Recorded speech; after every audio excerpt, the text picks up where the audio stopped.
Hi everyone, my name is Ned Bellavance and welcome to my course, Implementing Terraform with Microsoft Azure. I am a Microsoft Azure MVP and founder of Ned in the Cloud LLC. HashiCorp's Terraform is a powerful tool to automate the deployment of your infrastructure across multiple clouds, both public and private.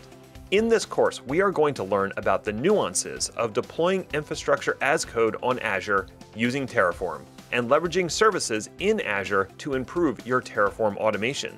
Some of the major topics that we will cover include using the Azure providers including authentication and modules, using multiple providers in a single configuration, leveraging Azure storage for remote state, and automating deployments with Azure DevOps.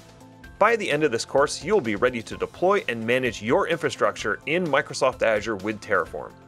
Before beginning the course, you should be familiar with Microsoft Azure, especially the infrastructure as a service components, and have an intermediate level of skill with Terraform. I hope you'll join me on this journey to learn more about using Terraform to deploy infrastructure as code on Microsoft Azure with the Implementing Terraform on Microsoft Azure course at Pluralsight.